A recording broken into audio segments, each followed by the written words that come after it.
Local public radio. I just did a thing for public radio of New Hampshire. Try and get your local public radio stations. And we actually have, there's another college radio station, KDBS, has Dr. Andy's Poetry and Technology Hour. And right. we've had a couple of spots in Bill especially. And maybe we should and contact there's some low KXTR. power stations in the valley that do the same thing, and all they're looking for is interesting people who can speak well and you know, give them information that can go out and be of use to their listeners. And now we come to one of my favorites, the local 1 or 2 day event, which I'm trying to get people to put these on locally, because people who go to Linux World are the people who already are thinking about Linux. And what we need are the unwashed. About 100 demo Linux CDs to just bystanders at the Holder Festival. Oh yeah, that was one. Well, but the thing is, if you hold a low or no cost thing, and sometimes you install like that, but even there, a step above, right? You remember that the target audience for this is not the technical person. It's either or it could be a technical business person. It is the business person. They're going to do what? Make or save money. Okay? You guys gotta learn to say that. It has to become a mantra for you. Okay? We actually hold those events every month where we go out to the unwashed masses and try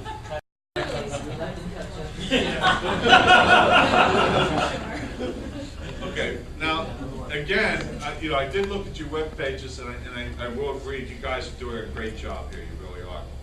But for other groups I talk to, it's hard for them to get across the fact that they would have put on an event which is going to attract 2,000 people, right? And bring in Richard Stallman to talk to everybody and convince them. The business person, number one, all of a sudden there was Linux. Here was an operating system that was free, it was stable, it had a lot of functionality, it had lots of device drivers which could be modified to meet different needs. It had almost every networking stack known to humankind.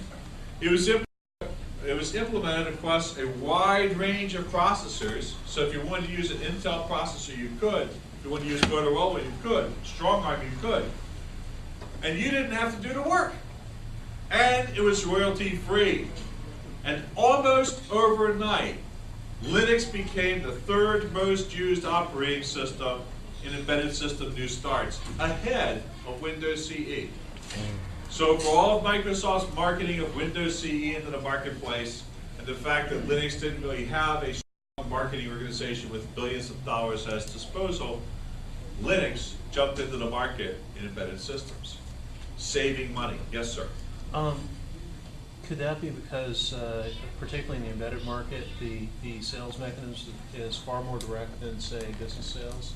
You're dealing with people who have to deal with the margin directly rather than indirect purchases and marketing suasion, I guess, is the best way to phrase that. Well, the thing, it wasn't even that much of a sale, because the thing is that each of these companies was very aware of how much they were spending to maintain their own operating system. And every time their customer came to them and said, hey, you got a great operating system, but I'd like to have it on this processor because this is the one I want to put in, okay? If they didn't support that that processor, they had to do a port. But if you're going, so you're looking to consolidate, but the consolidation decision was Linux or Windows or WinCE. It's an interesting dynamic. Well, let's put another interesting dynamic. Let's say you charge $34 for every copy of Windows CE that goes into your product. And you're going to make 100,000 of them, okay? Oh boy. And plus the fact, the first 6 months of your company's life, all you're doing is arguing with Microsoft lawyers, okay? That gets back to what I said at the start. Yeah.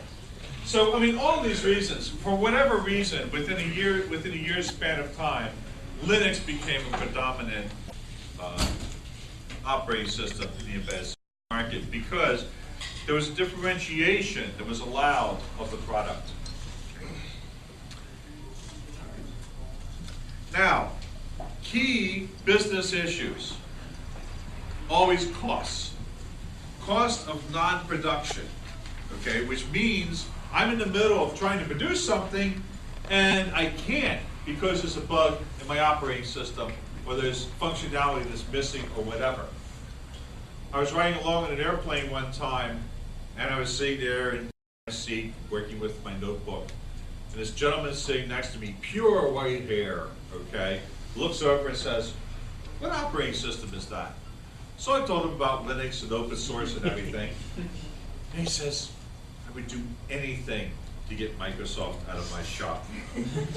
I says, "Really?" I said, "Are you a VAR, value-added reseller? Are you an ISV? Or you know, why this hatred of Microsoft?" Because I make shoes.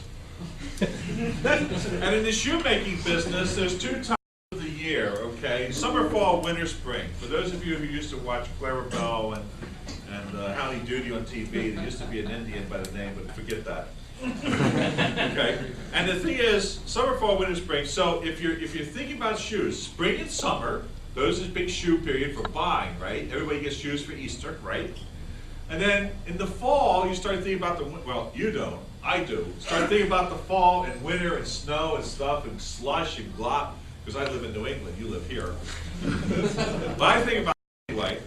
And you buy your mucklucks, you know, your really heavy boots and stuff. That's what you do. Well, the shoe people who manufacture those always think about 9 months ahead of that, because they have to produce those shoes, which then go out to resellers, which then go to the retailers. This guy was just coming into his manufacturing period for his spring-summer shoes, his biggest event, when he realized he needed larger capacity in his manufacturing floor. So he went out to buy some new computers to control his machines. Except the last time he had done this, the machines were running Windows 3.1. He couldn't find a set of machines that he needed to run Windows 3.1, so he had to buy Windows 98. But then his device drivers, which he had to control his machines, didn't work under 98, so he had to convert all those over. The applications didn't work under 98, so he had to convert all those over. And then he found himself with this really weird situation where 3.1 was on half his machine, 98 was on the other half. His operators were getting confused, so he decided to upgrade all of his machines to 98. The problem was he still had some old machines that 98 wouldn't work on, and even the ones that it did work on, he had to get more memory and more disk space. All this stuff made him completely miss his manufacturing cycle.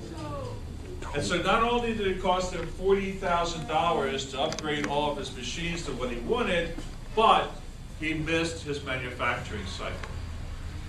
Now, what would have happened if he'd been using Linux? Well, I could suggest a possible path to this. He would buy a new machine.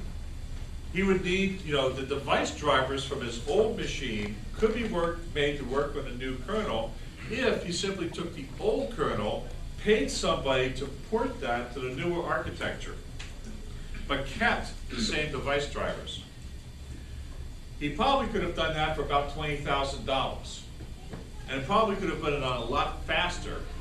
But all of his applications would still work because he had the same programming interfaces to the kernel, and the only difference he would have had was a different boot path for the newer machines. That's a possible circumstance he could have done. He could have made what? The business decision, right? He could have made the business decision to do that. Okay. Cost of training we've already talked about. Cost of support, cost of applications. Okay? There's a movement that's happening today in the software market. As I said, long time ago, nobody bought applications off the shelf. Everything was handcrafted, half-tailored. But this was an expensive process. Then we bought shrink-wrap software, and we traded off paying somebody for the handcrafted thing to paying somebody for the intellectual property inside the shrink wrap. I believe what's happening in the future is that we're gonna get the equivalent